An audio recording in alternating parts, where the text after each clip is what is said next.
Have you ever trusted someone completely, put your faith in their professional authority, their credentials, their calm reassurances, only to discover that trust was a weapon they used against you? Camila sees the photos spread across the table. Her photos, the ones Dr. Hoffman said were from medical records, and they're in a stranger's hands.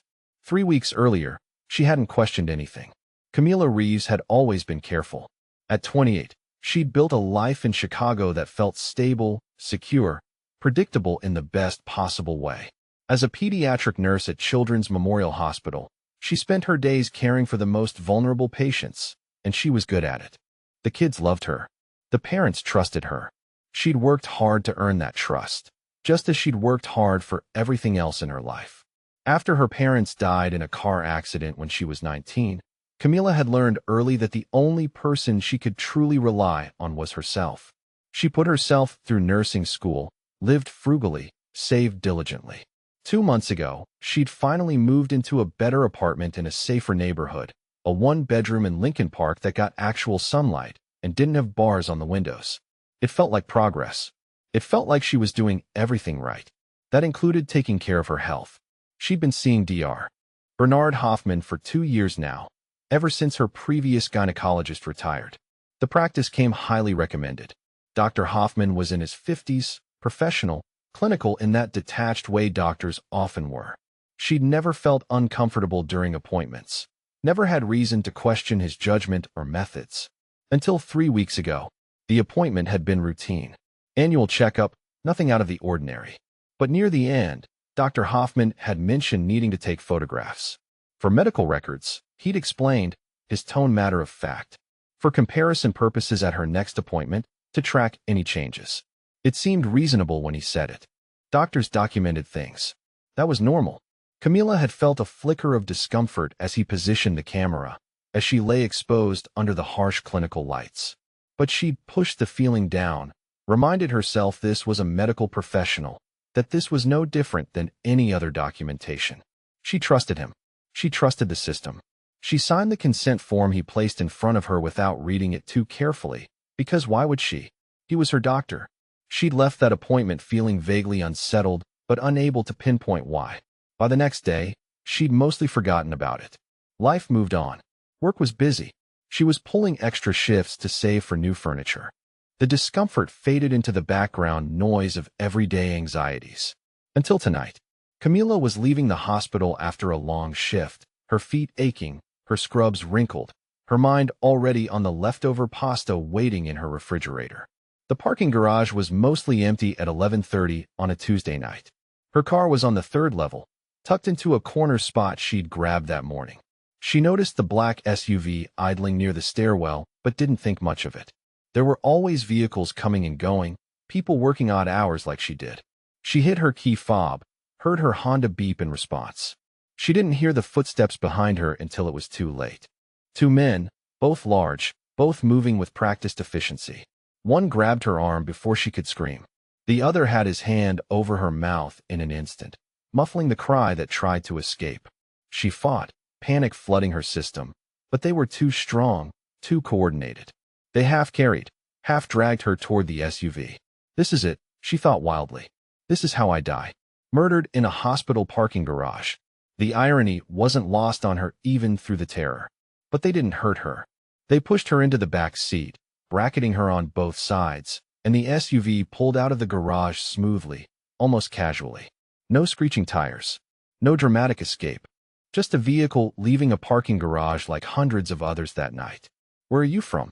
Have you ever walked to your car late at night, keys clutched between your fingers like a weapon, hyper-aware of every shadow and sound? That primal fear of being vulnerable, of being targeted? Camila had felt it before, that background hum of anxiety all women learn to carry. But she'd never imagined it would materialize into reality like this. The men didn't speak. They didn't answer her questions, didn't respond to her demands to know what they wanted, where they were taking her. One of them simply placed a hand on her shoulder, firm but not painful, a warning to stay still and quiet. So she did, her mind racing through possibilities, each worse than the last. The drive lasted 15 minutes. They took her to a restaurant in the Gold Coast, The kind of place with valet parking and a doorman and prices Camila couldn't afford. The kind of place she'd never been. They escorted her through a side entrance, past a kitchen where staff carefully avoided looking at them, up a back staircase to a private dining room. And that was where she saw him. He sat at the head of a long table, the only person in the room. A man probably in his mid-30s, with dark hair styled with casual perfection, olive skin, and eyes that caught the light from the chandelier overhead, a striking gray-green that seemed to look directly through her. He wore a suit that probably cost more than she made in a month, tailored to emphasize broad shoulders and a lean build. Everything about him radiated power. Controlled, dangerous power. He gestured to the chair across from him. "Sit," he said. His voice was low, calm, almost gentle. It made the fear worse somehow. Camila sat. Her legs weren't steady enough to keep standing anyway. "Who are you?" she managed, hating how her voice shook. "What do you want?" He studied her for a long moment, those unsettling eyes taking in every detail. Her rumpled scrubs, her pulled-back hair coming loose from its ponytail. The fear she couldn't hide. "My name is Lorenzo Vitali," he said finally. "And you're Camila Reeves, 28, pediatric nurse. You live alone in Lincoln Park. You work too many shifts, drink too much coffee, and trust too easily." The way he recited facts about her life made her stomach turn. "How long have you been watching me?" she asked. "Long enough," he replied. He reached for something on the table beside him, a manila envelope. He slid it across to her. "Long enough to know you're in danger." Camila stared at the envelope like it might explode. She didn't want to touch it, didn't want to know what was inside. But Lorenzo waited, patient and implacable, until she finally reached for it with trembling fingers. The photographs spilled onto the table when she opened it. Her photographs. The ones from Dr. Hoffman's office 3 weeks ago. Intimate. Exposed. Medical in their clinical positioning, but somehow obscene in this context. Spread across a restaurant table for this stranger to see. Camila's vision tunneled. She couldn't breathe. Couldn't process what she was seeing. Those photos weren't supposed to exist outside a medical file. They weren't supposed to be in anyone's hands but her doctor's. They certainly weren't supposed to be here, in front of this man, in this room. "Where did you get these?" The question came out as a whisper, broken and small. Lorenzo's expression didn't change, but something shifted in his eyes. Something that might have been anger, though not directed at her. "From your doctor," he said.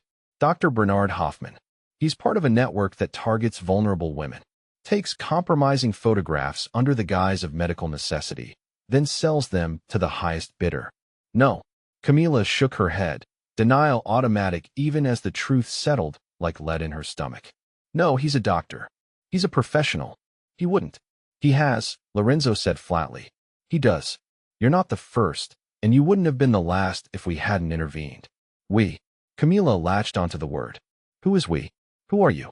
Lorenzo leaned back in his chair, still watching her with that unnerving intensity. "I'm someone who makes it my business to know when predators operate in my city," he said. "Someone who doesn't tolerate men who exploit women for profit. Your doctor has been on my radar for months. We've been building a case, gathering evidence. Your photographs were part of his latest transaction. A transaction. Her most private, vulnerable moments reduced to a commodity." Camila felt bile rise in her throat. "I'm going to be sick," she said. Lorenzo nodded to one of the men who'd brought her here. He guided Camila to a bathroom down the hall, waited outside while she vomited everything in her stomach, then dry-heaved when there was nothing left. She gripped the marble sink afterward, staring at her reflection in the mirror. She looked destroyed. She felt destroyed. When she returned to the dining room on unsteady legs, Lorenzo had gathered the photographs back into the envelope. He stood as she entered, a gesture of respect that felt absurd given the circumstances. "Sit," he said again, and this time it was clearly a request rather than a command. "Please." Camila sat because she didn't know what else to do. "I know this is a shock," Lorenzo continued, his voice losing some of its hard edge. "I know you feel violated, betrayed. You have every right to those feelings. But we need to discuss what happens next." "What happens next is I go to the police," Camila said, trying to find some solid ground in the chaos. "I report him. I press charges. The police are already involved," Lorenzo interrupted quietly. "The ones who aren't on Hoffman's payroll, that is. This network has connections throughout the city, Camila." Law enforcement, government officials, businessmen. They've been operating for years because they've been protected. Then what am I supposed to do? She demanded, anger finally breaking through the shock. If the police won't help, if this network is so powerful, what am I supposed to do? Pretend this didn't happen? Let him get away with it? No, Lorenzo said, and there was steel in his voice now. You're going to help me take them down. All of them. Starting with your doctor. Camila laughed, a bitter sound with no humor in it. I'm a nurse, she said. Not whatever you are. I can't fight some criminal network. You don't have to fight, Lorenzo replied. You just have to trust me. Trust you. Camila met his eyes, those strange gray-green eyes that seemed to see too much. I don't even know you. You had me kidnapped. You're showing me photographs that shouldn't exist. And you want me to trust you? Yes, Lorenzo said simply. Because the alternative is going back to your apartment, going back to your life, and waiting for them to come for you. Hoffman knows his network has been compromised. He knows we have evidence. And that makes you a liability. You're a witness to his methods. You signed forms. You can testify. They won't let that stand. The fear that had briefly receded came flooding back. Are you saying they'll try to kill me? I'm saying they'll try to silence you, Lorenzo said. Whether that means intimidation, blackmail, or worse depends on how desperate they get. But you're not safe anymore, Camila. That ended the moment Hoffman took those photographs. Camila closed her eyes, trying to process information her brain didn't want to accept. This morning, she'd woken up worried about her student loan payment and whether she'd remembered to buy milk. Now she was sitting across from a man who spoke casually about murder and criminal networks, learning her doctor had betrayed her in the worst possible way. What do you want from me? She asked finally. I want you to come with me, Lorenzo said. Stay in a secure location while we finish building our case against Hoffman and his associates. Help us identify any other potential victims if you can. And most importantly, stay alive. For how long? As long as it takes, Lorenzo said. Days. Weeks. I won't lie to you. This won't be quick or easy. But I give you my word, I will keep you safe. No one will touch you while you're under my protection.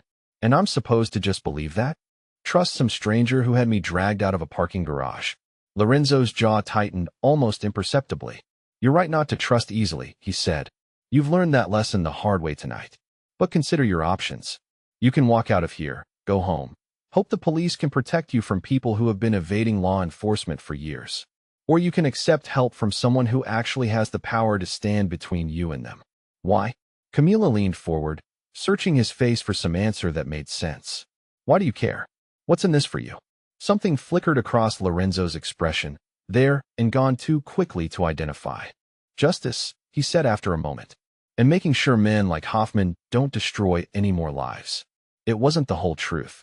Camila could tell that much even through her fear and shock. But it also wasn't a lie. She'd worked with enough people in crisis to recognize genuine anger when she saw it. And Lorenzo was furious beneath that controlled exterior. Furious at Hoffman, at the network, at whatever had made him care about this particular fight. The reasonable thing would be to refuse. To thank him for the warning and take her chances with proper authorities. To not get involved with whatever criminal organization Lorenzo clearly represented. But Camila thought about those photographs. About the violation she'd felt even when she thought they were just medical records. About how that violation now felt 1,000 times worse knowing they'd been sold, passed around, seen by God knows how many people. She thought about Dr. Hoffman's calm, professional voice. For medical records, he'd said. For comparison purposes. While he was really building a product to sell. And she thought about the alternative Lorenzo presented. Going home. Waiting. Hoping the men who'd built a blackmail empire would just leave her alone out of the goodness of their hearts. If I do this, she said slowly, if I go with you and help with your investigation, you promise you'll keep me safe? I promise, Lorenzo said, and the certainty in his voice was almost more frightening than the situation itself. No one will hurt you while you're mine. The possessive phrasing should have set off alarm bells. But somehow, in that moment, it felt less like a threat and more like a vow. Camila took a deep breath. Okay, she said. Okay, what do we do now? Now, Lorenzo said, standing and offering her his hand, we get you somewhere secure. My men will retrieve anything you need from your apartment. You won't be going back there tonight. Camila looked at his outstretched hand. Taking it felt like stepping off a cliff into unknown darkness. but staying felt like waiting for the darkness to consume her anyway. She placed her hand in his. His grip was warm, solid, steady.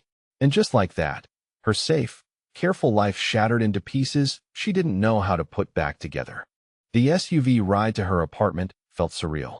Camila sat in the back seat between the same two men who'd grabbed her from the parking garage less than an hour ago, watching the familiar streets of Chicago pass by the tinted windows.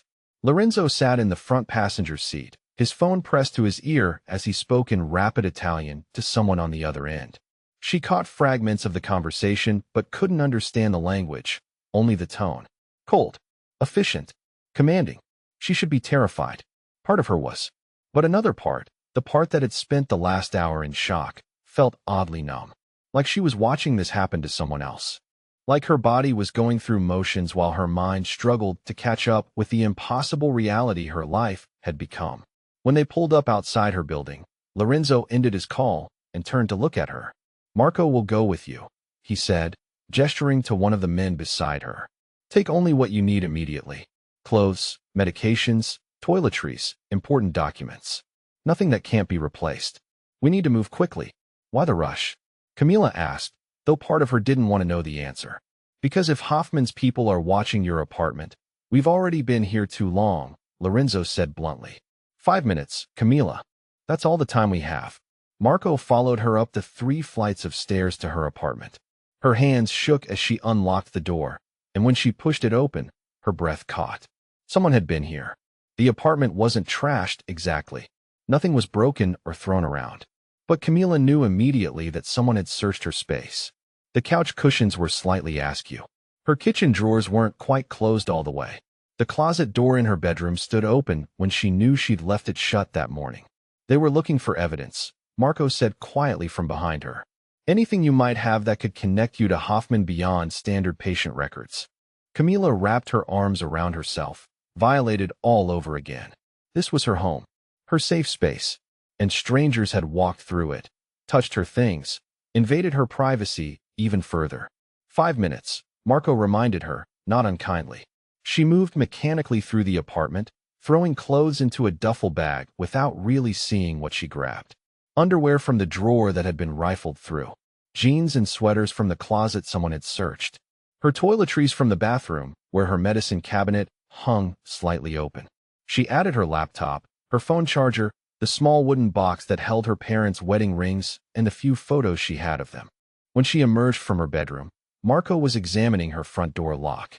"This won't hold against anyone determined," he observed. "You're lucky they only searched. They could have waited." The thought made her stomach turn. She could have come home to find them here. Could have walked into her own apartment and straight into danger. "I'm ready," she said, even though she wasn't. Even though she'd probably never be ready for any of this. The drive to Lorenzo's place took them deeper into the Gold Coast, where the buildings got taller and the addresses got more expensive. They pulled into an underground parking garage, then took a private elevator that required a key card to operate. Camila watched the numbers climb. 15, 20, 30, 40. The elevator opened directly into a penthouse apartment that made her small one-bedroom look like a closet by comparison. Floor-to-ceiling windows dominated every wall, offering a panoramic view of Chicago at night. The city sparkled below them, lights stretching to the horizon in every direction. The interior was modern and minimalist, all clean lines and expensive materials. Hardwood floors, leather furniture, abstract art on the walls. The kind of space featured in magazines, not the kind normal people actually lived in. Lorenzo stepped out of the elevator behind her. "The guest suite is down that hall," he said, pointing to the left. "Private bathroom, everything you should need. If something's missing, let me know." Camila followed the direction he'd indicated, her footsteps echoing on the hardwood. The guest room alone was larger than her entire bedroom at home. A king bed dominated the space, dressed in gray linens that probably had a thread count higher than her rent. The attached bathroom featured a walk-in shower, a soaking tub, and marble countertops.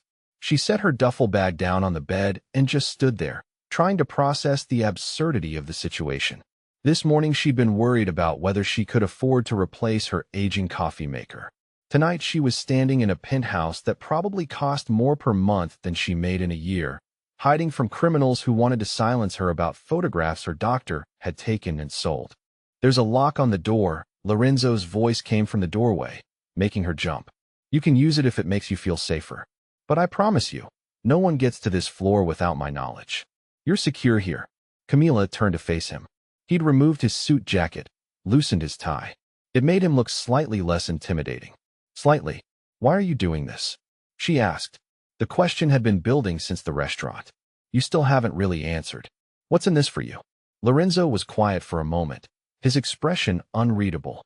Then he said, I had a sister, younger than me. When she was 23, something similar happened to her. Not a doctor, but a man she trusted. He took photographs without her knowledge, used them to blackmail her. She tried to handle it herself, didn't tell anyone until it was too late. Camila's breath caught. What happened? She survived, Lorenzo said, but the word carried weight. Barely. She tried to kill herself when the photographs went public. I found her in time, got her help. But she's never been the same. The man who did it died in a very unfortunate accident 3 days later. The casual way he said it made the meaning clear. Not an accident at all. So this is revenge, Camila said quietly. This is making sure no one else's sister ends up like mine, Lorenzo corrected. Revenge was what I did to the man who hurt her. This is something else. This is preventive. He turned to leave, then paused. I'm going to make something to eat. You should try to have something, even if you don't feel like it. Kitchen's the other direction if you want to join me. Camila didn't want to eat. Her stomach was still churning from everything that had happened. But the idea of staying alone in this beautiful, unfamiliar room felt worse than facing Lorenzo in the kitchen. So after a few minutes, she followed the sound of movement through the penthouse. The kitchen was as impressive as everything else, all stainless steel appliances and marble counters. Lorenzo had changed into jeans and a black t-shirt, his sleeves pushed up to reveal forearms that suggested he did more than just give orders. He was pulling ingredients from the refrigerator when she entered. Sit, he said, nodding toward the bar stools at the island. This won't take long. Camila sat, watching as he moved around the kitchen with surprising ease. He heated olive oil in a pan, added garlic that filled the space with rich aroma, then pasta and vegetables she couldn't identify in the low light. You cook, she observed, because the normalcy of it felt bizarre against everything else. My mother insisted all her children learn, Lorenzo replied, his attention on the pan. She said any man who couldn't feed himself was only half civilized. I found the skill useful. How many siblings do you have? Had 3. 2 sisters and a brother. My brother was killed 8 years ago. Rival family, old grudge. My older sister lives in Italy now with her family. And then there's the one I told you about. Camila processed that, the casual mention of a brother's murder like it was just another fact. What kind of life had Lorenzo lived that death was so commonplace? He plated the pasta, set it in front of her with a fork. Eat, he said. It's not much, but you need something in your stomach. She picked at it, not really tasting anything, but forcing herself to take bites because he was right. Her body needed fuel even if her mind was too overwhelmed to care. Lorenzo ate standing up, leaning against the counter, watching her with that same intense focus that felt like he could see straight through her. Tell me about the investigation, Camila said finally, because the silence felt too heavy. You said you've been building a case against Hoffman. What does that mean? It means we've been documenting everything for months, Lorenzo explained. Every transaction, every victim we can identify, every person in the network. Hoffman's just one piece of a larger operation. There are other doctors, therapists, even a few dentists involved. They target women who seem vulnerable. Single, isolated, maybe dealing with trauma or health issues. Women who trust their medical providers and don't have strong support systems to notice something's wrong. Like me, Camila said bitterly. Single, alone, trusting. Like a lot of women, Lorenzo said, and there was no judgment in his voice. You didn't do anything wrong, Camila. He did. They all did. And they're very good at what they do. They've been operating for at least 5 years that we know of. Probably longer. 5 years. Camila thought about all the women who'd been victimized in that time. All the photographs taken and sold. All the lives damaged or destroyed. How many victims? She asked. Hundreds, Lorenzo said quietly. That we've been able to identify. Likely more we haven't found yet. The number made her feel sick all over again. She pushed the pasta away, unable to eat another bite. I need to help, she said. Whatever you need for me to stop them, I'll do it. Right now what I need is for you to stay alive and let yourself process what happened, Lorenzo replied. Tomorrow we can talk about next steps. But tonight, you need to rest. Rest. Like that was possible. Like she could just close her eyes and sleep after everything. As if reading her mind, Lorenzo added, I know you won't sleep. But try anyway. Your body needs it even if your brain won't cooperate. He was right, of course. Camila was exhausted beneath the adrenaline and shock.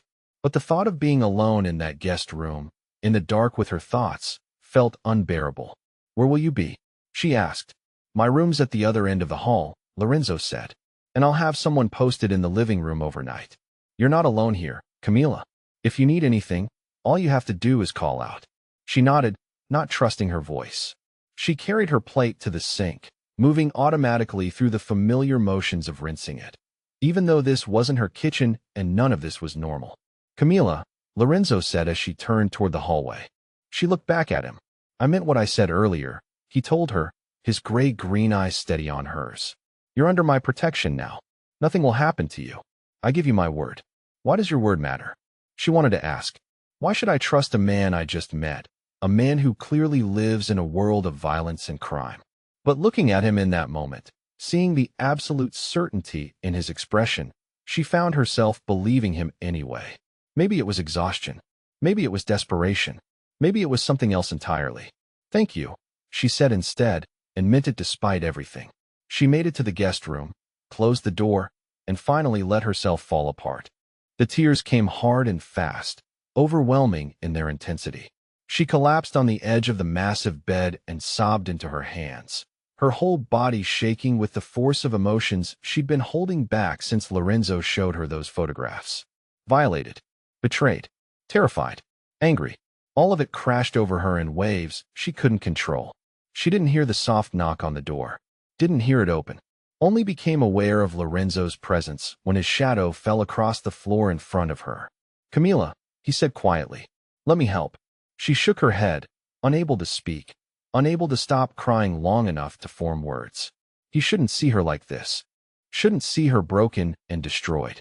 But Lorenzo didn't leave. He crossed the room and did something she didn't expect. He sat down on the floor in front of her, not touching her, just close enough that she could feel his presence. Solid, steady, real.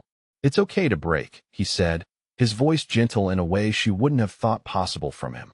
You've earned the right. But you won't stay broken. I won't let that happen. How do you know? The question came out choked and desperate. Because I've seen what broken looks like, Lorenzo replied. And you're not there. You're angry and scared and hurt, but you're not broken. You're still fighting. Still asking questions. Still here. I don't feel strong, Camila whispered. Strength isn't not being afraid, he said. It's being afraid and still getting up anyway. You got up tonight. You made a choice to survive instead of being a victim. That's strength. They sat like that for a long time, Camila crying while Lorenzo remained a silent, steady presence on the floor in front of her. Eventually, the tears slowed, then stopped. Her breathing evened out. The overwhelming flood of emotion receded to something more manageable. I should let you rest, Lorenzo said finally, starting to stand. Don't go, Camila said quickly, then felt embarrassed by the desperation in her voice. I mean, could you stay nearby? I know that sounds ridiculous, but it doesn't sound ridiculous, Lorenzo interrupted gently. I'll be right outside your door if you need me.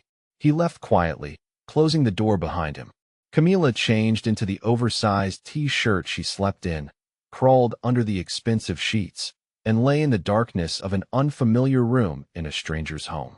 But somehow, knowing Lorenzo was just beyond the door, she felt safer than she had in her own apartment.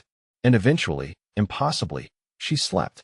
When she woke, sunlight was streaming through the windows she'd forgotten to cover. For a brief, disoriented moment, she couldn't remember where she was. Then it all came crashing back. She found Lorenzo already awake, dressed in another expensive suit, working at a desk in what appeared to be a home office. He looked up when she appeared in the doorway, taking in her rumpled appearance and probably obvious anxiety. Coffee's in the kitchen, he said.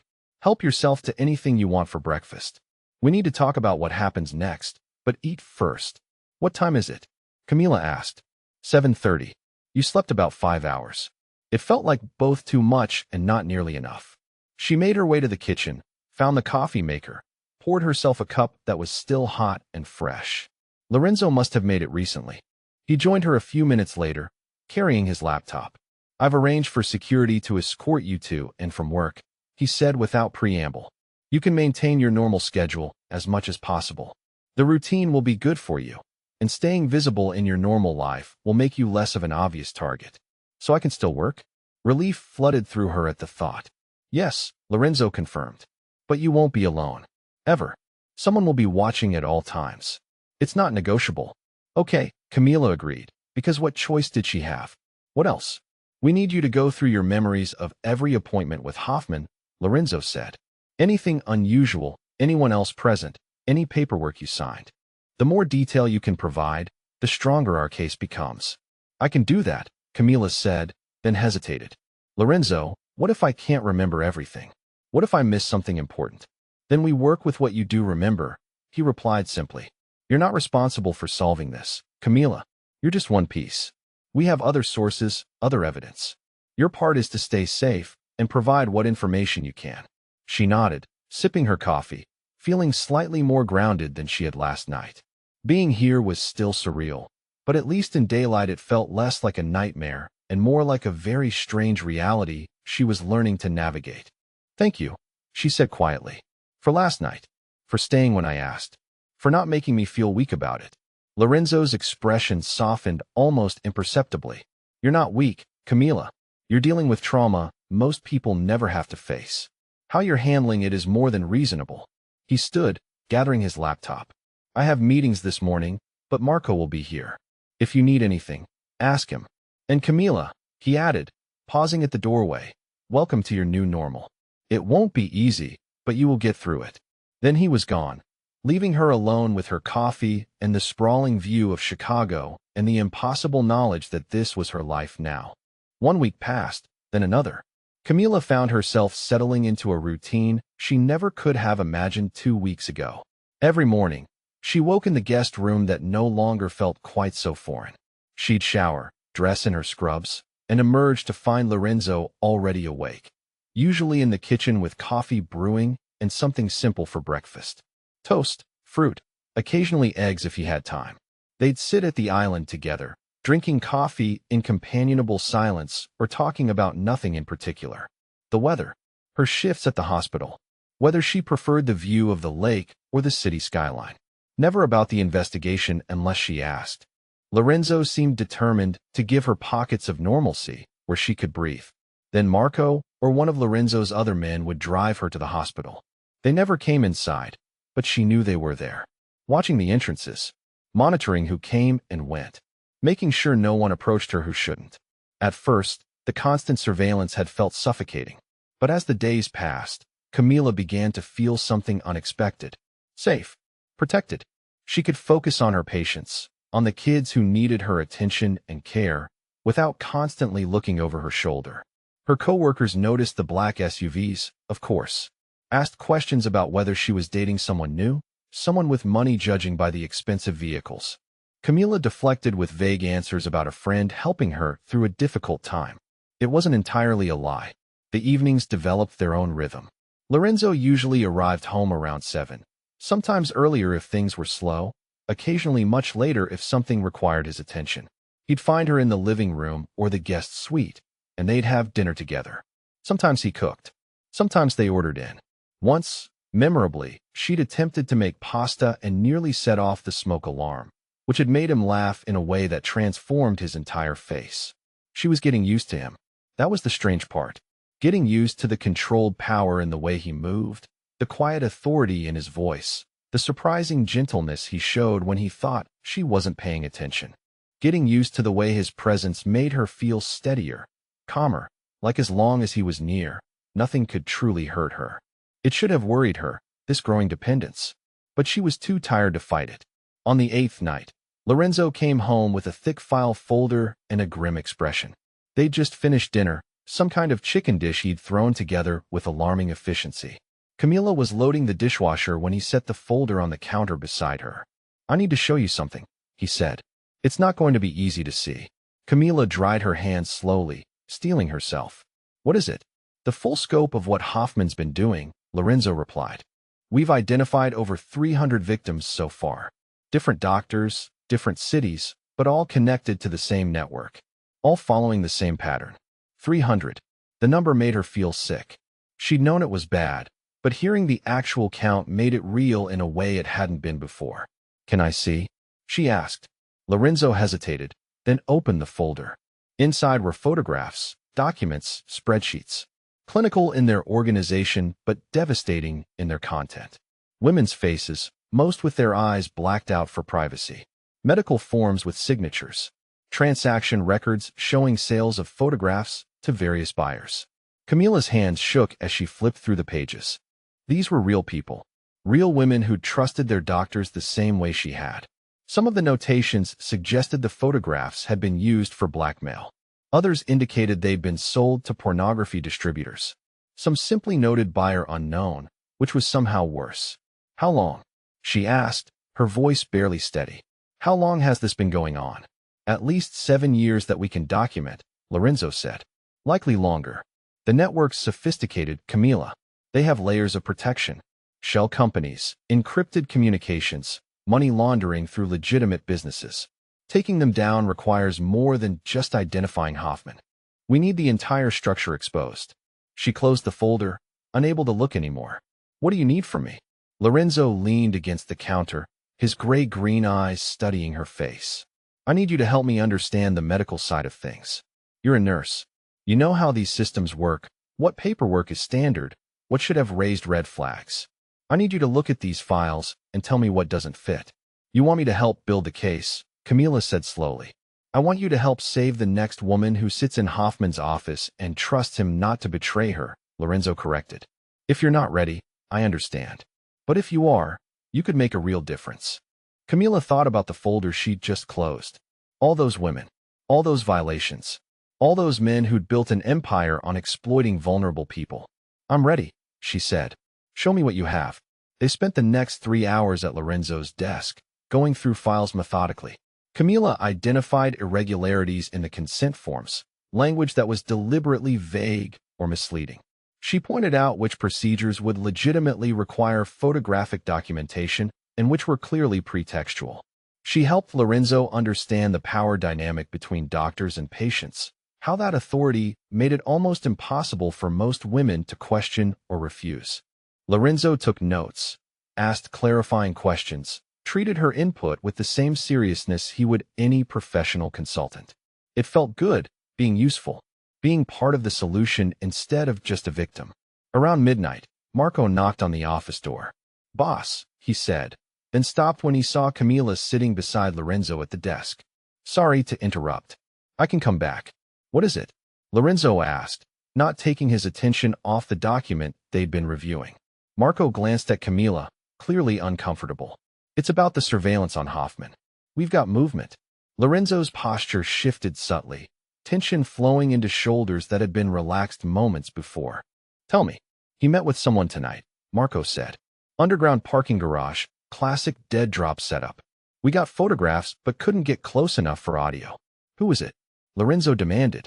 We're running facial recognition now, Marco replied. Should have an ID within the hour. But boss, whoever it was, they were scared. Hoffman handed over something.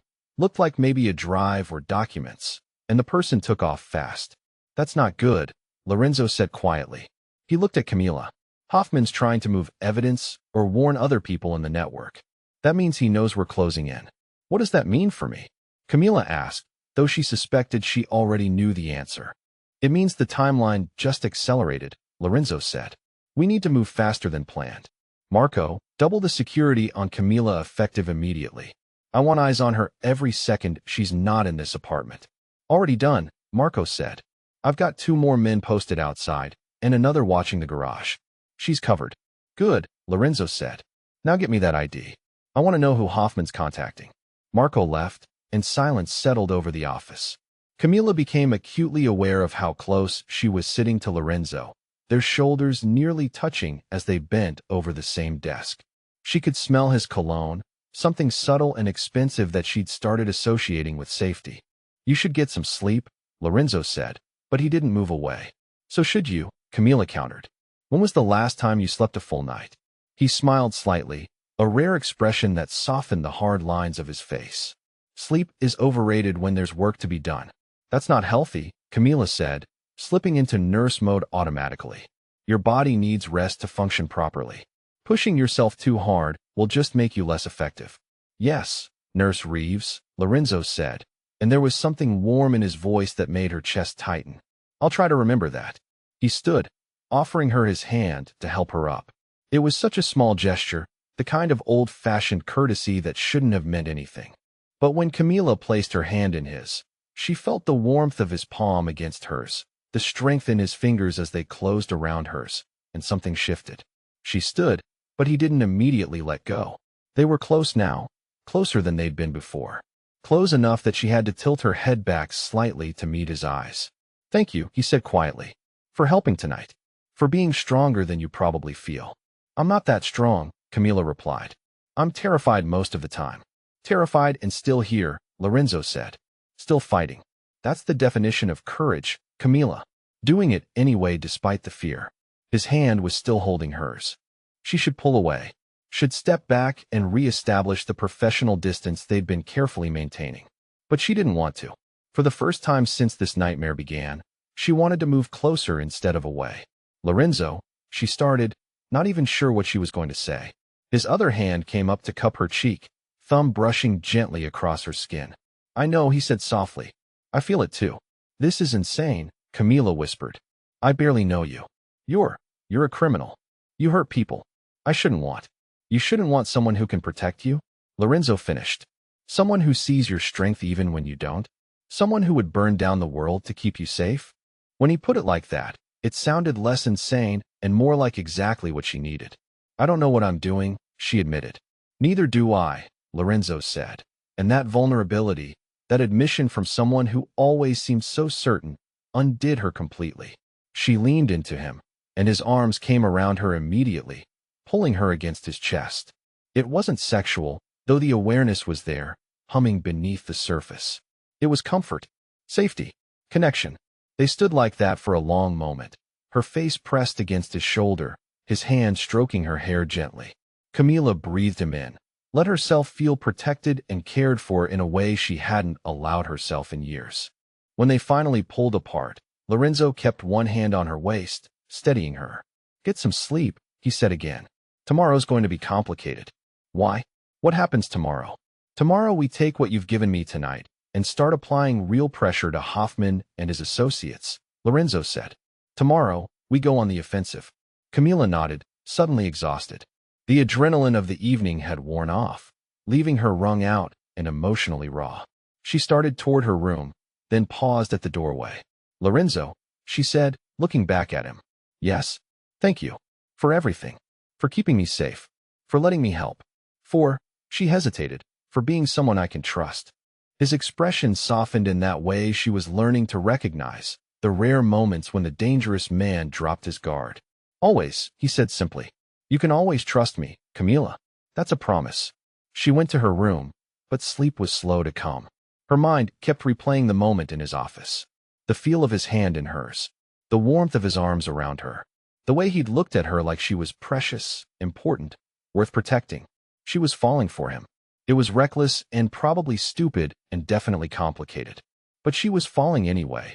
And for the first time since this nightmare started, that didn't scare her as much as it should have.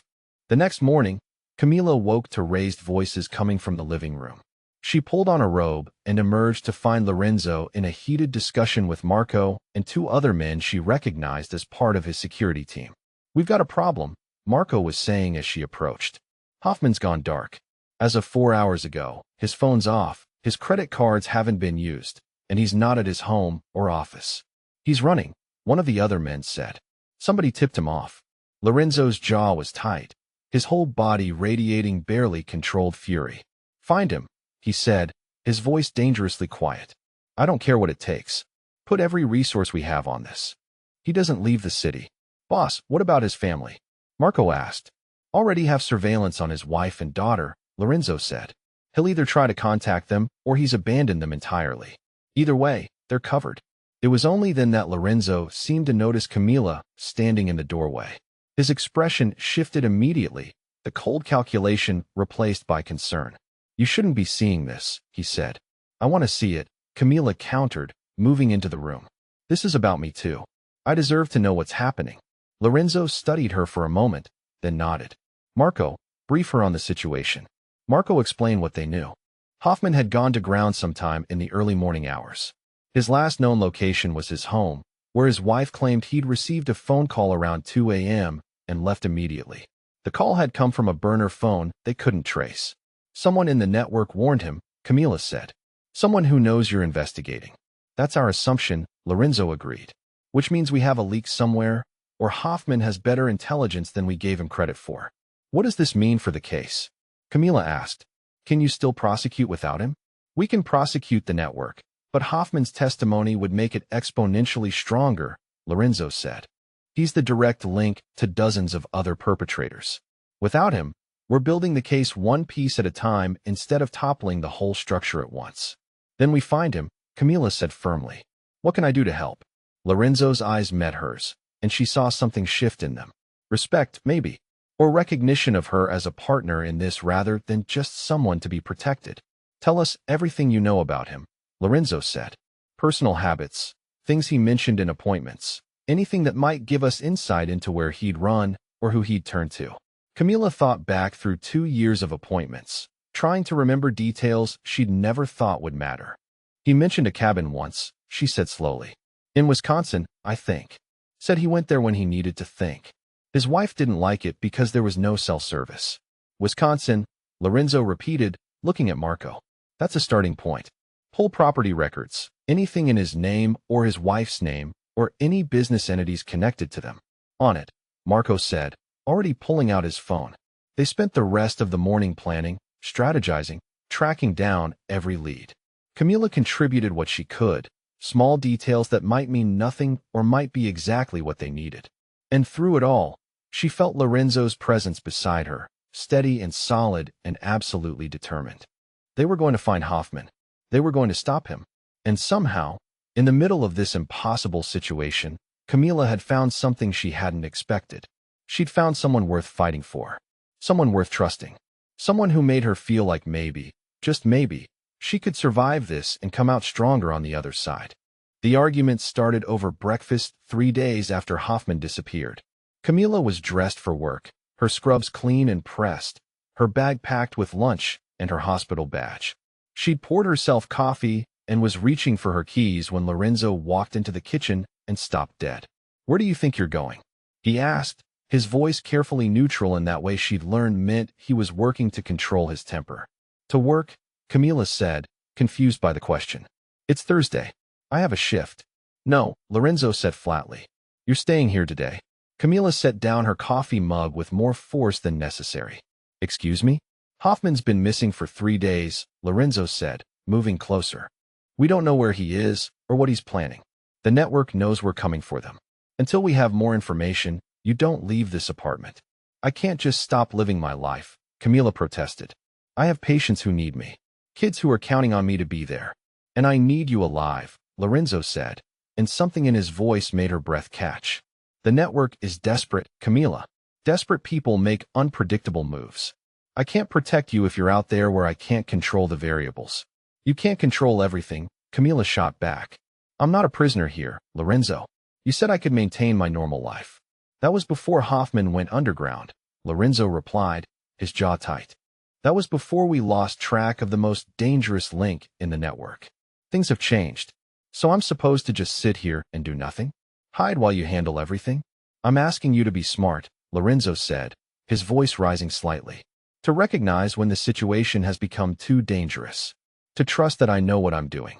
"This isn't about trust," Camila said. "This is about you trying to control me. Trying to keep me in a box where you think I'll be safe." "Damn right I'm trying to keep you safe," Lorenzo said, and now the control had slipped entirely. "Do you have any idea what it would do to me if something happened to you? If I failed to protect you the way I failed to protect my sister?" The raw emotion in his voice stopped Camila's next argument before it could form. She stared at him, seeing past the anger to the fear beneath. He wasn't trying to control her. He was terrified of losing her. "Lorenzo," she said more gently, "I understand you're scared, but I can't live in fear. I won't let them take my whole life away. They already took my privacy, my trust, my sense of security. I'm not giving them my purpose too." He closed his eyes, took a deep breath. When he opened them again, some of the fury had drained away, replaced by resignation. "What if we compromise?" he said. "You work from here. Use your medical expertise to help us identify other potential conspirators in the network. You'd still be contributing, still using your skills, but you'd be safe." Camila wanted to argue more, wanted to insist on her autonomy and her right to live her life. But looking at Lorenzo, seeing the genuine fear in his eyes, she found she couldn't push. He wasn't being unreasonable. He was trying to keep her alive in a situation that had become genuinely dangerous. "Okay," she said finally. "I'll call in. Tell them I need a few personal days. But Lorenzo, you have to promise me this isn't permanent. Once Hoffman is found, once the immediate danger passes, I go back." "I promise," Lorenzo said immediately. "Once the threat is neutralized, you can do whatever you want." He hesitated, then added quietly, "I can't lose you, Camila. I know I don't have the right to feel that way. I know this situation is complicated and probably insane. But the thought of something happening to you, it terrifies me more than anything in my world ever has." The confession hung in the air between them, heavy with implications neither of them were quite ready to address. Camila's heart was racing, her carefully constructed walls crumbling under the weight of his honesty.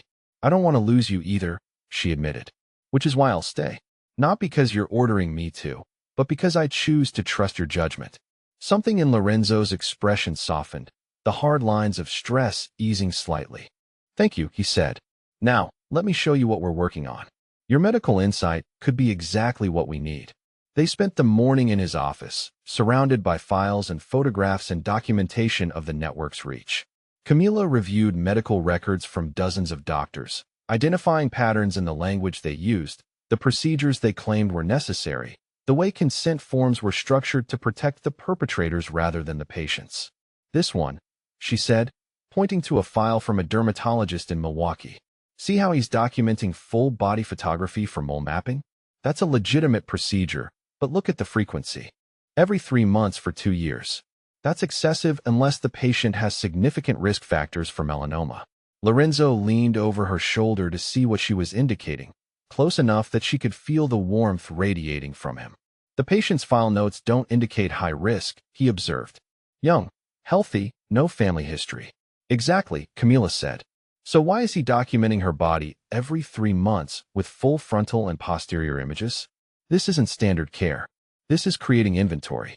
Lorenzo's hand came to rest on the back of her chair, not touching her, but close enough that she was hyper-aware of his presence. "You're brilliant," he said quietly. "Do you know that? You're seeing connections we would have missed." "I'm just doing what any medical professional should do," Camila replied, but she felt warmth spread through her chest at the praise.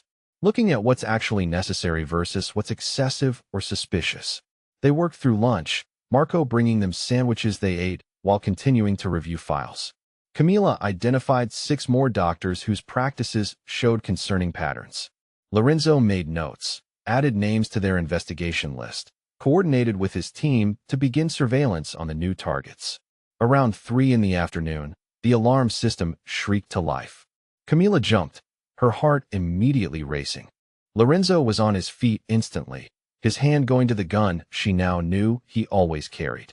Marco burst through the office door seconds later. "Breach attempt on the service entrance," he reported rapidly.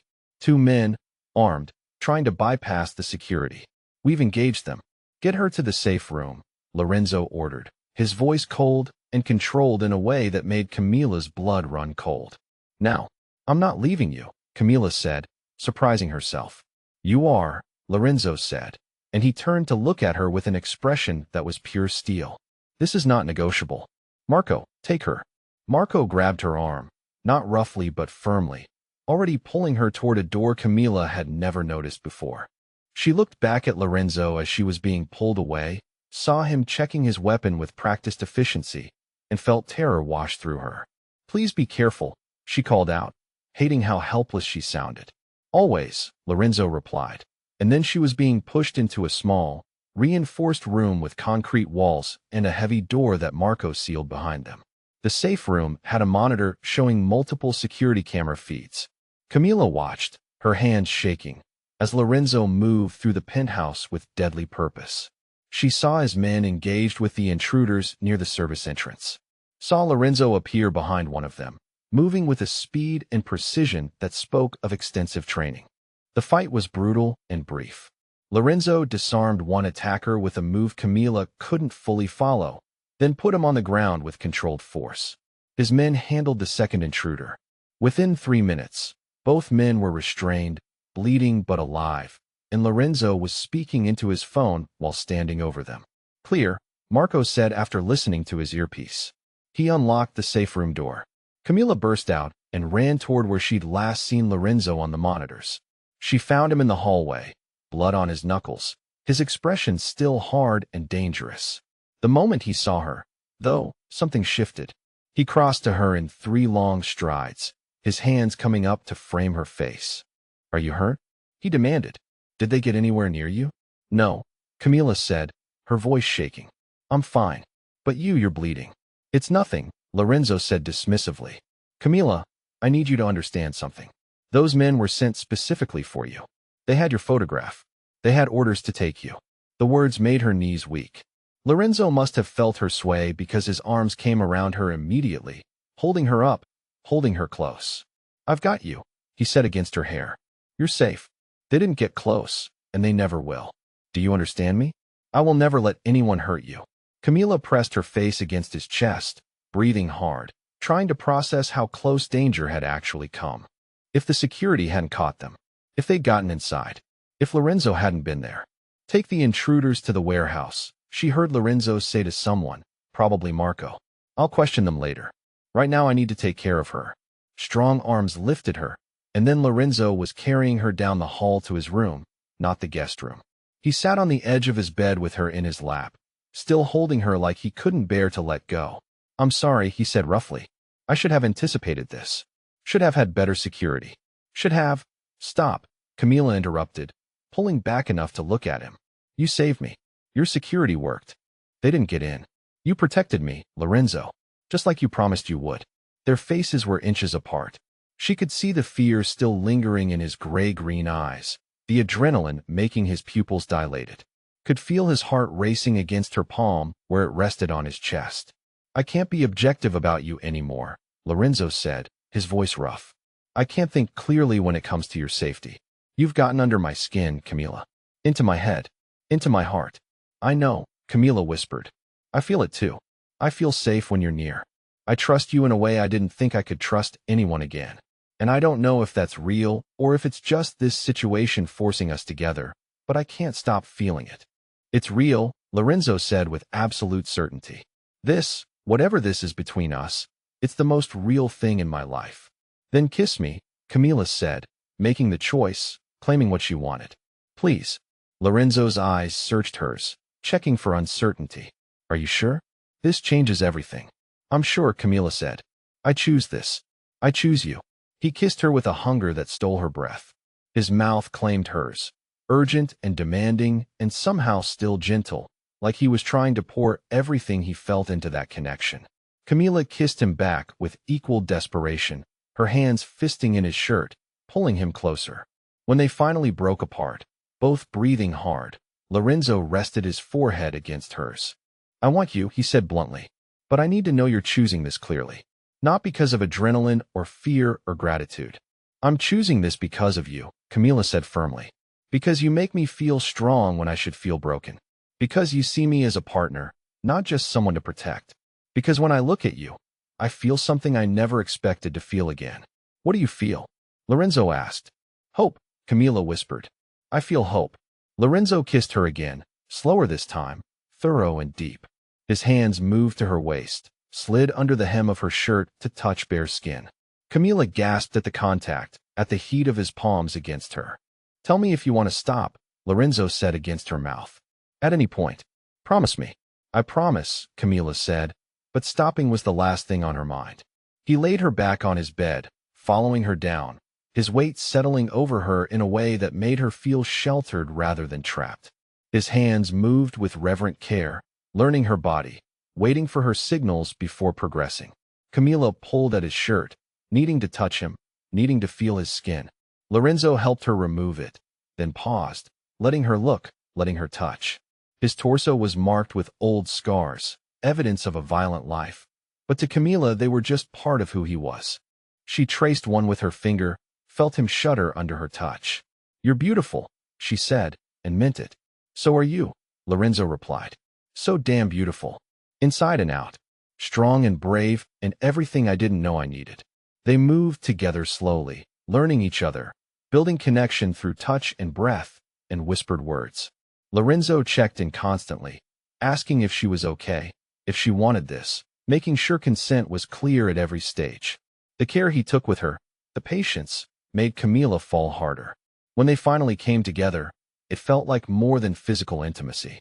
It felt like trust made tangible, like two broken people finding a way to be whole together.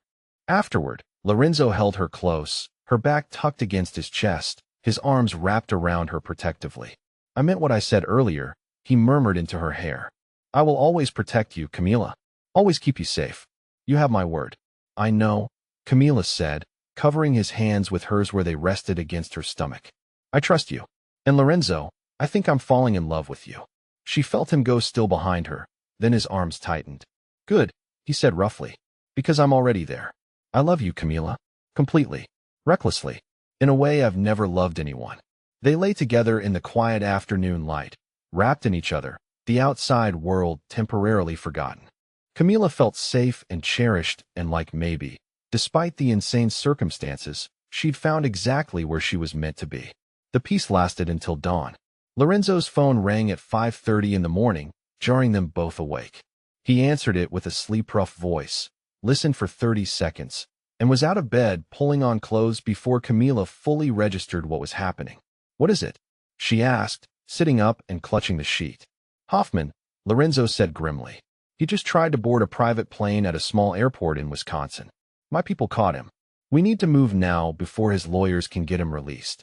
Camila was already getting dressed. "I'm coming with you," she said. Lorenzo started to argue, then looked at her face and seemed to reconsider. "Okay," he said. "You've earned the right to face him. But you stay by my side every second. Understood?" "Understood," Camila agreed.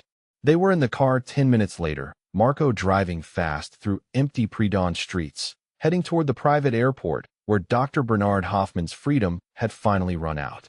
The private airport sat on the outskirts of Wisconsin, a small operation that catered to wealthy clients who valued discretion over amenities. As Marco pulled the SUV into the parking lot, Camila could see another black vehicle already there, and several of Lorenzo's men standing guard near a small hangar. The sky was just beginning to lighten, dawn painting everything in shades of gray and pink. It should have been beautiful. Instead, it felt ominous. Lorenzo turned to face her before they got out. "Last chance to stay in the car," he said. "Once you're in there, there's no taking back what you see or hear." "I need to do this," Camila said firmly. "I need to face him, to take back the power he stole from me." Lorenzo studied her face for a long moment, then nodded. "Stay close to me. If I tell you to leave, you leave. No arguments." "Agreed," Camila said. They walked into the hangar together, Lorenzo's hand resting protectively on her lower back. Inside, Dr. Bernard Hoffman sat in a folding chair, his hands zip-tied behind him, flanked by two of Lorenzo's men. He looked nothing like the calm, professional physician Camila remembered from her appointments. His expensive clothes were rumpled, his carefully styled hair disheveled, his face pale and sweating despite the cool morning air. When he saw Camila, his eyes widened with something that might have been fear or shame or calculation. She couldn't tell and found she didn't care. "Miss Reeves," he started, his voice taking on that smooth, reassuring tone she remembered so well. "I'm so glad you're here. This is all a terrible misunderstanding. These men have kidnapped me, assaulted me, violated my rights as—" "Shut up," Lorenzo said quietly, but with such cold authority that Hoffman's mouth snapped closed immediately. "You don't get to speak unless I give you permission. And you definitely don't get to lie to her anymore." Lorenzo nodded to Marco, who opened a briefcase and pulled out a thick file. "These are copies," Lorenzo said to Hoffman. "The originals are already with federal prosecutors." 7 years of documentation. 347 victims that we've identified so far. Transaction records showing sales totaling over $2 million. Communications with 17 other medical professionals in your network. And photographs. So many photographs. Hoffman's face had gone from pale to gray. I want my lawyer, he said. You'll get one, Lorenzo replied. After we're done here. Right now, you're going to sit there and listen while the woman you violated tells you exactly what she thinks of you. He looked at Camila, his gray-green eyes gentle despite the steel in his voice. Take your time, he said. Say everything you need to say. Camila stepped forward, her heart pounding, but her voice steady. She'd practiced this in her head during the drive, all the things she wanted to tell him. But now, facing the man who'd betrayed her trust so fundamentally, the words came from somewhere deeper. You told me the photographs were for medical records, she said. You sat there in your white coat, with your credentials on the wall and your professional demeanor, and you lied to my face. I trusted you. I trusted the system. I trusted that doctors were supposed to help people, not exploit them. Hoffman opened his mouth to speak, but one of Lorenzo's men pressed a hand on his shoulder, a clear warning to stay silent. Do you have any idea what it feels like? Camila continued, her voice gaining strength. To know that images of my most vulnerable moments were sold like merchandise? That strangers have seen parts of me that should have been private? That every time I went to a doctor after you, I wondered if they were doing the same thing? She moved closer, and she saw Hoffman flinch. Good. Let him be afraid. I'm a nurse, she said. I dedicated my life to helping people heal. I understand how important it is for patients to trust their healthcare providers.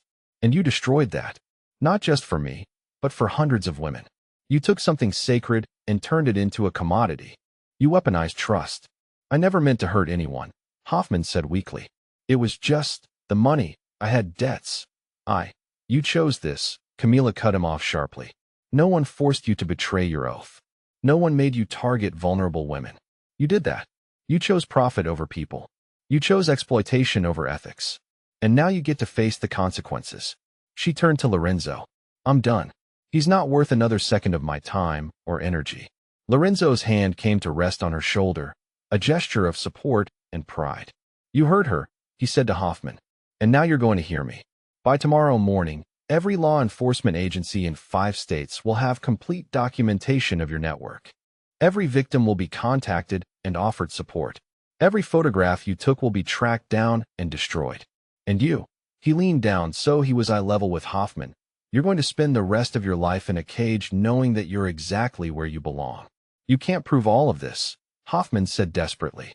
My lawyers will. Your lawyers can't save you from a federal racketeering case with airtight evidence, Lorenzo interrupted.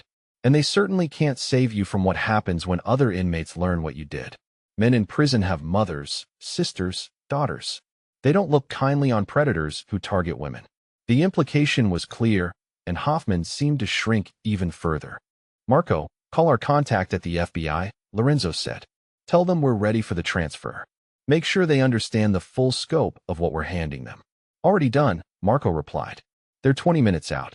Lorenzo guided Camila outside while they waited, leading her away from the hangar to where they could see the sunrise properly. The sky had brightened to brilliant orange and pink, beautiful and new. How do you feel? Lorenzo asked quietly. Like I can breathe again, Camila said, and realized it was true. Lighter. Stronger. Like I took something back that he tried to steal. You were magnificent in there, Lorenzo said. Powerful and clear and absolutely devastating. He won't forget what you said. And more importantly, neither will you. You faced the man who hurt you, and you didn't break. You conquered. Camila leaned against him, accepting the comfort of his solid presence. Thank you for letting me be part of this. For not trying to protect me from it. You earned the right to face him, Lorenzo said simply. And you proved what I already knew. You're not a victim, Camila. You're a survivor. There's a difference. They stood together watching the sunrise until Marco called them back. 2 black SUVs had arrived, official but unmarked. Federal agents in suits emerged, along with a woman Camila recognized from news reports as the assistant U.S. attorney for the Northern District. Mr. Vitali, the woman said, shaking Lorenzo's hand. Thank you for your cooperation in this matter. My pleasure, Lorenzo replied smoothly. The documentation you need is all here. organized by perpetrator, victim, and transaction date. You'll find everything is thoroughly evidenced and ready for prosecution. The woman glanced at Camila, seemed to understand who she was without being told. Ms. Reeves, she said gently, I'm Sarah Chun. I want you to know that we take cases like this extremely seriously. Dr. Hoffman and everyone connected to this network will face the full weight of federal charges. And we'll make sure every victim gets the support and resources they need. Thank you, Camila said.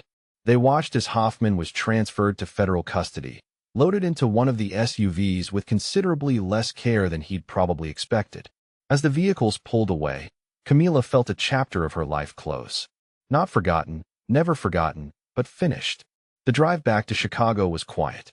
Camila dozed against Lorenzo's shoulder, exhausted by adrenaline crash and emotional release. When she woke, they were pulling into the underground garage of his building. Lorenzo carried her to the penthouse despite her protests that she could walk. He set her gently on the couch, tucked a blanket around her, and disappeared into the kitchen. He returned with tea and toast, simple comfort food that she managed to eat while he sat beside her. What happens now? Camila asked when she'd finished. With the case, with everything? Now the federal system takes over, Lorenzo explained. Hoffman will be arraigned, probably denied bail given flight risk. The other doctors and network members will be arrested over the next few days as the evidence is processed. Victims will be contacted and offered counseling and support. The photographs will be tracked down and destroyed to the extent possible. Justice, slow but thorough. And us? Camila asked quietly. What happens with us now that the threat is over? Lorenzo was silent for a long moment, his expression unreadable. That depends, he said finally. On what you want. What do you mean? I mean that you came into my life because you needed protection, Lorenzo said carefully. Because you were in danger and I could keep you safe. But the danger's over now, Camila. Hoffman's in custody. The network's being dismantled. You're safe. Which means you don't need me anymore. Camila's heart clenched at the careful neutrality in his voice. You think I only stayed because I needed protection? I think you should have the choice to leave, Lorenzo said. To go back to your apartment, your normal life, your world that doesn't include organized crime and violence and men like me. You deserve that option. And what if I don't want that option? Camila asked. What if I want to stay? Lorenzo's eyes met hers, and she saw naked hope warring with fear. Why would you stay? He asked. I'm not a good man, Camila. I've done things that would horrify you if you knew the details. I live in a world where violence is currency and trust is a liability. You could have a normal life with a normal man who comes home at normal hours and doesn't have enemies. I don't want normal, Camila said firmly. I want you. I want this. Whatever this is, whatever we're building together. I choose you, Lorenzo. Not because I need protection, or because I'm grateful, or because I don't have other options. I choose you because you make me feel strong and safe and seen. Because you respect me enough to give me choices instead of making them for me. Because when I imagine my future, you're in it. Lorenzo's control cracked. He pulled her into his arms, holding her so tightly she could barely breathe, his face buried in her hair. I love you, he said roughly. God, Camila, I love you so much it terrifies me. When I think about losing you, about you walking away, I can't breathe. Then don't let me go, Camila said against his chest. Keep me. Choose me back. Always, Lorenzo said. For as long as you'll have me, I'm yours. They held each other for a long time, the weight of confession and commitment settling around them. Camila felt something shift and solidify, like pieces clicking into place. This was real. This was lasting. This was worth fighting for. Eventually, they moved to more practical matters. Camila called her landlord to end her apartment lease. Lorenzo made space in his closet for her clothes, cleared drawers in the bathroom for her things. They were blending their lives together with surprising ease, finding a rhythm that felt natural. By evening, Camila was unpacking her few boxes in what was no longer the guest room, but simply their room. Lorenzo was helping, asking where she wanted things, treating her belongings with careful respect. They were laughing over her collection of nursing textbooks, some from college that she couldn't bear to throw away, when Lorenzo's phone rang. He answered it, still smiling, but his expression changed within seconds. When? He asked sharply. Who? How many? Camila watched his face go hard and cold, the dangerous man emerging from beneath the gentleness he showed her. I'll be there in 20 minutes, Lorenzo said, then ended the call. He turned to Camila, and she saw fury and concern warring in his eyes. What's wrong? She asked, already knowing she wouldn't like the answer. The Moretti family, Lorenzo said grimly. They've just made it clear they consider our takedown of Hoffman's network to be interference in their business interests. They had money invested in the operation, and now they want compensation for their losses. What does that mean? Camila asked, though she suspected she knew. It means we have a problem, Lorenzo said. A big one. The Morettis don't negotiate. They don't compromise. They take what they think they're owed. Consequences be damned. Are we in danger? Camila asked. Not we, Lorenzo said, and his voice was steel. You're protected. No matter what happens, no matter what I have to do, you're protected. But yes, there's going to be a confrontation. And it's going to be ugly. Then we handle it together, Camila said firmly. You're not facing this alone. Lorenzo crossed to her, cupped her face in his hands. You're extraordinary, he said. Do you know that? Most people would run. You stay and fight. I learned from the best, Camila replied, covering his hands with hers. Lorenzo kissed her, hard and desperate, like he was memorizing the feel of her mouth. Then he pulled away. I have to go deal with this. Marco will stay with you, along with 4 other men. You don't leave this apartment. Promise me. I promise, Camila said. But Lorenzo, promise me you'll come back. Always, he said. I will always come back to you. She watched him leave, her heart heavy with worry, and settled in to wait. The danger wasn't over. It had just changed shape, but she trusted Lorenzo to handle it. And more importantly, she trusted that together, they could survive anything. The wait was excruciating. Camila paced the penthouse for 2 hours, Marco and his men maintaining professional silence while she wore a path in the expensive hardwood. She tried to distract herself with television, with reading, with anything that might keep her mind from spinning worst-case scenarios. When Lorenzo finally walked through the door at 9 p.m., she ran to him. He caught her, held her tight, and she felt tension drain from his body. It's done, he said quietly. The Moretti family won't be a problem anymore. Camila pulled back to look at him, searching his face for injuries. Are you hurt? No, Lorenzo said. But they are.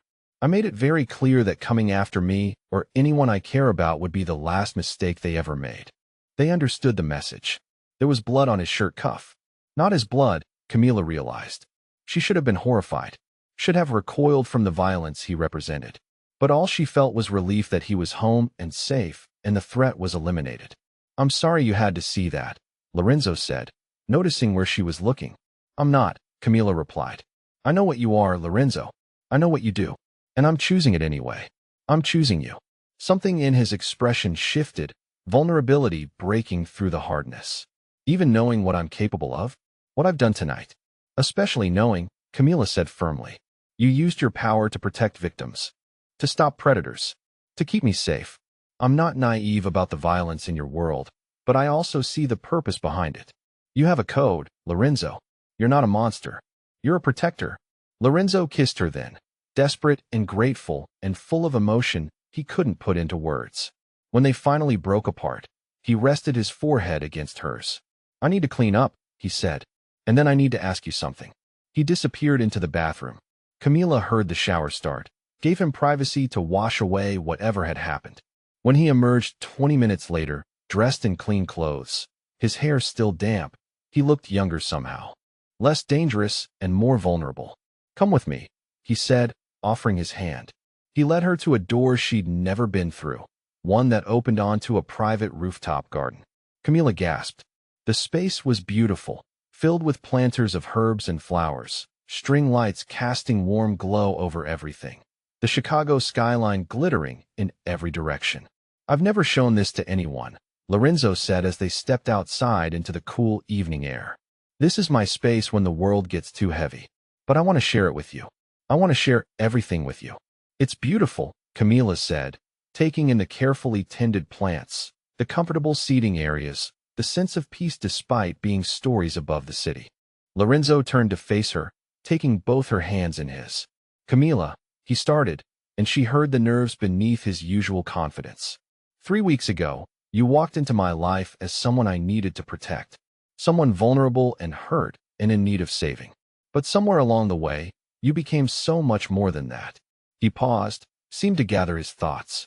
You became my reason for wanting to be better, my motivation to use my power for something meaningful. You made me believe that maybe, despite everything I've done and everything I am, I could deserve something good. Someone good. You. Camila's heart was racing, anticipation building. You're the strongest person I've ever met, Lorenzo continued. Brave and brilliant and kind despite everything that's happened to you. You face danger head-on. You trust when you have every reason not to. You choose hope when fear would be easier. And you've completely changed my life. He released one of her hands to reach into his pocket. When he brought his hand back out, he was holding a small velvet box. I know this is fast, Lorenzo said. I know we've only known each other a few weeks and most of that time has been crisis and chaos. But I also know with absolute certainty that I want to spend the rest of my life with you. I want to wake up next to you every morning. I want to protect you and cherish you and build something real and lasting with you. He opened the box, revealing a ring that caught the light from the string lights overhead. A diamond set in platinum, elegant and timeless, exactly the kind of thing Camila would have chosen if she'd been asked. Camila Reeves, Lorenzo said, and his voice was steady despite the emotion in his eyes. Will you marry me? Will you take my name and my protection and my heart? Will you let me spend the rest of my life proving that I'm worthy of the gift you've already given me by choosing to stay? Yes, Camila said immediately, tears streaming down her face. Yes, absolutely yes. I love you, Lorenzo. I want all of it. The life, the future, everything we can build together. Lorenzo slid the ring onto her finger with hands that shook slightly, then pulled her into his arms and kissed her like she was oxygen and he'd been drowning. Camila kissed him back with equal intensity, tasting salt from her own tears, feeling joy burst through her chest like fireworks. When they finally broke apart, both breathing hard, Lorenzo kept her close. You've made me the happiest man alive, he said. I promise I will spend every day earning this. Earning you. You already have, Camila assured him. Just by being who you are. By seeing me as strong instead of broken. By giving me choices instead of making them for me. By loving me enough to let me go if I wanted, and fighting to keep me when I chose to stay. They stood together on the rooftop, wrapped in each other, the city spreading out below them like possibility. Camila looked at the ring on her finger, at the man who'd given it to her, and felt complete in a way she never had before. 2 days later, Lorenzo brought her to meet his family. His mother's home was in a wealthy suburb north of Chicago, a beautiful estate with manicured gardens and old-world elegance. Camila was nervous in a way she hadn't been even facing Hoffman. These were the people Lorenzo loved most. Their opinion mattered. Relax, Lorenzo said, squeezing her hand as they walked to the door. They're going to love you. My mother's already thrilled I finally found someone who can handle me. The door opened before they could knock, and a small, elegant woman in her late 60s stood there, her eyes the same distinctive gray-green as Lorenzo's. She took one look at Camila and smiled warmly. So you're the one who's finally tamed my impossible son, she said, pulling Camila into a hug that smelled like expensive perfume and something that might have been fresh bread. Come in, come in. I want to hear everything. Inside, Lorenzo's sister was waiting. She was younger than Camila had expected, maybe 30, with long dark hair and cautious eyes that assessed Camila carefully before softening. Thank you, she said quietly, approaching them. Lorenzo told me what you did. How you helped stop the network that was like the one that hurt me. Thank you for being brave enough to face them. I'm sorry for what happened to you, Camila said sincerely. No one should have to go through that. No, the sister agreed. But because of you and Lorenzo, fewer women will have to. That matters. That means something. Lunch was surprisingly easy. Lorenzo's mother insisted on serving traditional Italian dishes, explaining the history behind each one, while Lorenzo and his sister argued affectionately about childhood memories. They asked Camila about her nursing, about her parents, about how she'd ended up with their son. She told them the truth, or at least the parts that wouldn't horrify a mother, and found herself welcomed without reservation. You're good for him, Lorenzo's mother said later, catching Camila alone in the kitchen. I haven't seen him this happy, this settled, in years. Maybe ever. Whatever you're doing, keep doing it. I love him, Camila said simply. That's all I'm doing. That's everything, the older woman replied, patting her hand. Love is always everything. Have you ever found safety in the most unexpected place? Sometimes the person who can protect us isn't the safe choice or the obvious one. Sometimes it's the dangerous man with the gentle hands and the fierce heart. Sometimes love means trusting someone with power to never misuse it with you. Camila had found that with Lorenzo, and she knew how rare and precious it was. The weeks after the engagement passed in a blur of planning and paperwork and tying up loose ends. The federal case against Hoffman and the network moved forward rapidly. Camila testified at the grand jury, her statement clear and powerful, helping secure indictments against 17 people in 5 states. Lorenzo kept his promise about the photographs. His resources tracked down and destroyed every image that could be found. He couldn't guarantee they'd found every copy, but he'd done everything humanly possible to eliminate them from circulation. And together, they started planning something new. A foundation to help victims of medical exploitation and abuse. Camila would help run it, using her medical background and her own experience to create programs that provided counseling, legal support, and medical advocacy for survivors. It felt like taking something horrible and transforming it into purpose, like turning pain into power. 3 months after Lorenzo's proposal, they stood together at a small ceremony in the rooftop garden where he'd asked her to marry him. Just family and close friends, intimate and meaningful. Lorenzo's mother cried. His sister beamed. Marco served as best man with obvious pride. When the officiant asked if Lorenzo would take Camila as his wife, he said, "I will," with such fierce certainty that several people laughed. When Camila said the same words, her voice was steady and sure. They were pronounced married as the sun set over Chicago, painting the sky in brilliant colors.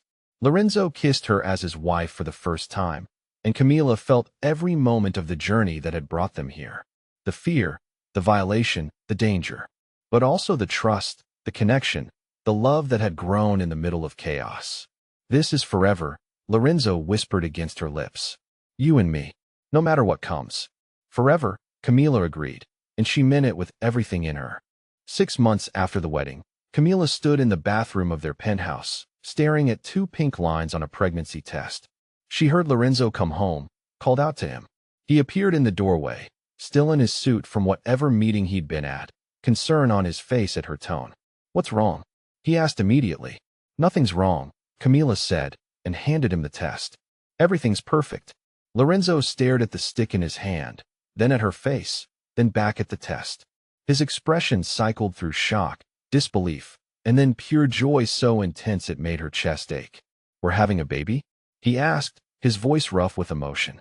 "We're having a baby," Camila confirmed. Lorenzo crossed to her in 2 steps, dropped to his knees in front of her, and pressed his face against her still flat stomach. "I promise," he said fiercely, "to protect both of you with everything I have. To be the father this child deserves. To build a world where they're safe and loved and never have to be afraid." Camila ran her fingers through his hair, overwhelmed with love for this man who'd saved her and then let her save herself, who'd given her protection and freedom in equal measure, who'd seen her as strong when she felt broken, as brave when she felt terrified. "You're going to be an amazing father," she said. "Just like you're an amazing husband. Just like you're an amazing man, despite what you think about yourself." Lorenzo stood, pulled her into his arms, and just held her.